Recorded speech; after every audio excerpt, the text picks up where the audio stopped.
Hi hello guys, welcome back to my channel లక్ష్మితో lucky channel. So ఈరోజు egg noodles అయితే prepare చేసేసుకుందాం.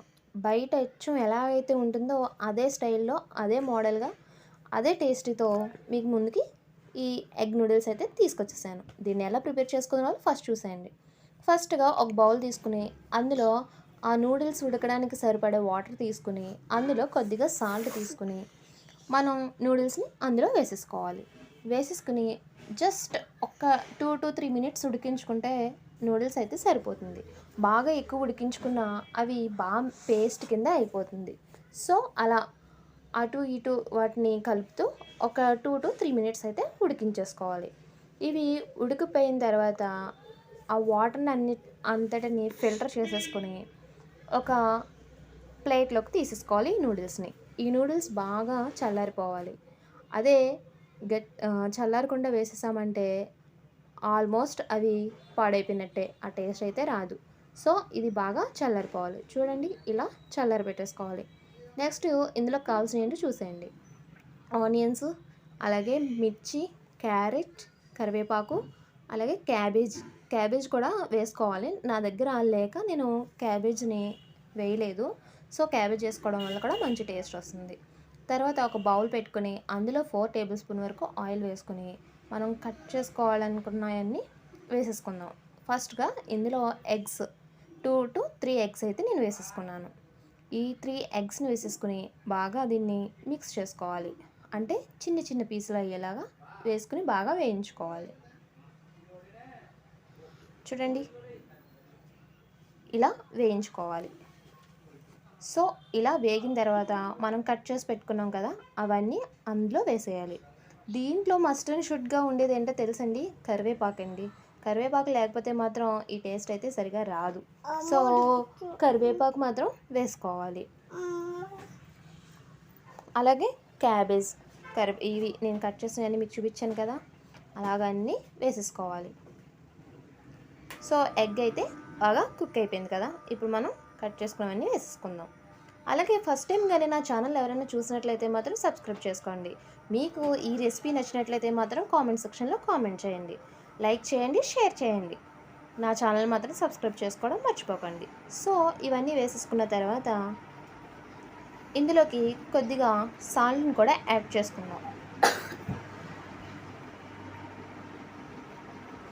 సాల్ట్ని యాడ్ చేసుకోవడం వల్ల మనం వేసుకున్నవి బాగా మగ్గుతాయి.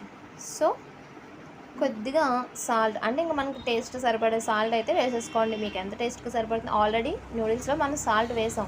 సో దాన్ని గుర్తుపెట్టుకుని దీన్ని కూడా వేసుకోండి.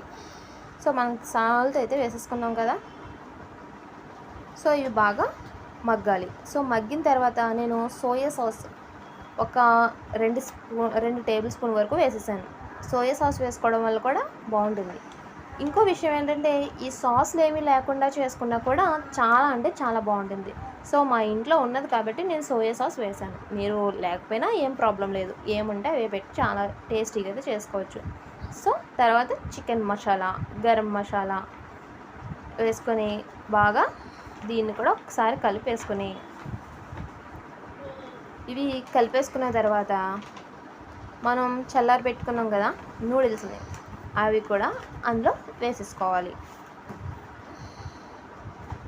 సో అందులో వేసుకునే ముందు కొద్దిగా రెడ్ చిల్లీ పౌడర్ కూడా వేసుకోండి. సో కొంచెం రెడ్ చిల్లీ పౌడర్ వేసేసుకున్నాక మన నూడిల్స్ని కూడా అందులో వేసేసుకోవాలి.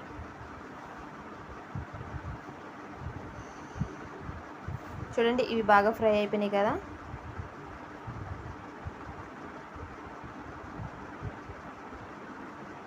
సో ఇందులో ఆ నూడిల్స్ వేసుకుని మనం ఒక్క గరిటెతో అయితే సరిగా రాదండి. బయట అయితే ఒక గరిటెతో వాళ్ళు ఆ కుకింగ్ది ఉంటుంది కాబట్టి దాన్ని బట్టి తిప్పేస్తారు. నేనైతే ఇక్కడ 2 గరిటెలు యూజ్ చేసి దాన్ని అటు ఇటు తిప్పాను. మీకు ఒక గరిటె కనిపించింది. సో ఇలా